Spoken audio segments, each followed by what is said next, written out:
Android. It's the big dog out there giving the iPhone a real run for its money.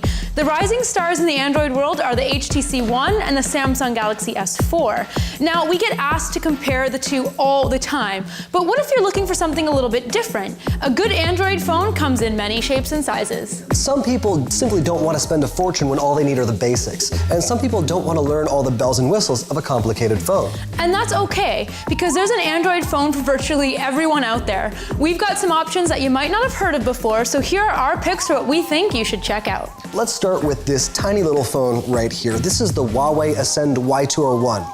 Now, it's not going to wow you with specs. It's got a 3.5-inch screen, Android 2.3 Gingerbread from way back, a 3.2 megapixel camera, and a low-end processor. But it's great for a first-time smartphone owner or for someone who doesn't want data or anything too fancy. It's also a good option if you need a spare phone or if you want a phone for one of the kids. It'll handle basic games, but nothing serious. It's really light, and the design reminds me of the first Nexus 1 phone from years ago.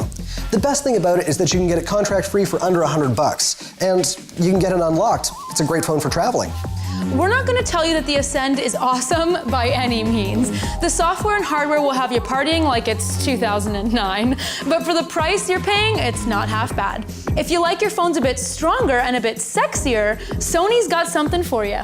I've got the Sony Xperia Z here. Now, this is 5 inches of phone, glass front and back, with a 1080p display, 2 gigabytes of RAM, a Snapdragon S4 processor, and a 13 megapixel camera. It's a pretty top-end experience, and it might sound familiar from Sony. In fact, we talked about the Xperia ZL earlier this year, and the Xperia Z is almost exactly the same phone, other than a slightly bigger screen on the Z.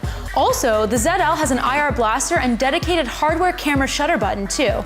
But what makes the Z really interesting is the waterproof chassis. Waterproof if you follow the rules. There are little flaps on the phone that have to be shut first. Otherwise, it's not going to do so well in water. The good news is you'll have them closed for everyday use. And it's totally fine. This is great if you're near water a lot or if you live on the rainy West Coast. The Xperia runs a heavily skinned version of Android, and the power and volume buttons take some getting used to, but it really is a great phone. It's definitely worth considering if you're sick of pulling your phone out of the sink. Now, this phone isn't friendly to pull out of your pocket, but it's pretty clear why. This is the Samsung Galaxy Mega. It's massive at 6.3 inches. It's a lot closer to a tablet than a smartphone. But if you lift with your knees, you can hold this behemoth up to your ear to answer a call too. It's your choice. We're not going to be responsible if you get teased for doing it. Other than the size, the Mega isn't really that mega by the numbers. It's a mid-range phone. It's powered by a dual-core Snapdragon processor, and that big screen is just a plain Jane TFT display. No Super AMOLED like on the Galaxy S4. Most of what you're getting here is like a Galaxy S3 with Galaxy S4 software. That's not awful at all, as the S3 is still a great phone, but it's definitely mid-tier. And unless you play in the NBA, you'll have no hope of using this one-handed. The dialer and some other apps have been resized for one-handed use, but you've got to come at this phone with a tablet mentality. The Mega is great if you're looking for a Galaxy Note, but don't need the S Pen or the high-end display. This display is good, but not perfect. You'll pay a low price for this on contract as a result. It definitely has its place. Unless you have small hands. Or a weak back. Now, this next phone is really exciting, and it carries more of a premium price. Not so much for the specs as for what it can do. This is the Motorola X. And it feels great in the hand, and Motorola put a lot of time and effort into making sure it's balanced and it has great curves. Probably the coolest thing about the Moto X is the Moto Maker Store. You can customize your phone's colors and materials. Now, it's not available in Canada, but it should be soon. How cool would a wooden phone look? Well, it's nice to see Motorola branching out.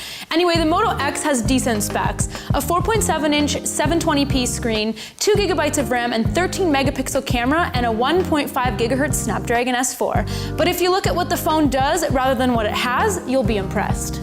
We got a lot of battery life out of the Moto X and didn't need to charge it to make it through a day. The screen is likely part of the reason why.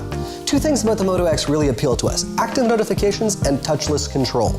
Now, most Android phones give you a blinking notification light to let you know when there's something to look at on the phone, right? With the Moto X's active notifications, you'll actually have the screen come on and show you the notification.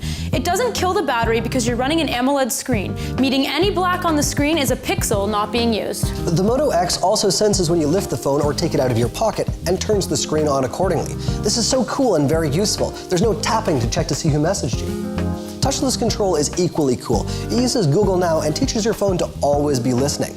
You'll start by training your phone by saying, "Okay, Google Now" 3 times. The Moto X will listen for that phrase and it will switch on to obey your voice commands, from your voice only. This is true hands-free voice control, and it worked most of the time for us in our testing.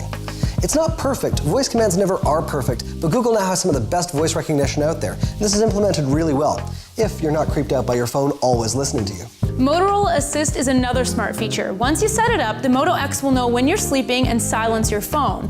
It'll know when you're in a meeting and auto-reply to texts and phone calls. And it can even use the GPS to know when you're driving. So it'll read your texts as you drive. This is all stuff that anyone can use, and we really thought it was innovative to focus on these kind of features, rather than having the biggest spec set out there. Now, there are some misses, like the camera, which is just average. You're supposed to be able to turn it on with this twisting gesture, but we couldn't get it to work. One other thing that we did find was that the speaker volume was excellent. It's a very loud phone. Now this is at more of a premium price, but this and the other phones we looked at today aren't competing for a way into your life with gigahertz and gigabytes galore, but instead with some fresh ideas on what you want your phone to do for you. Whether you like your phone's waterproof, always listening, gigantic, or just plain cheap, there's something for everyone. And that is Android. Let's play around with some of these, shall we? Okay. You can take the phablet. You can have that one. It suits my style, I think. Yeah.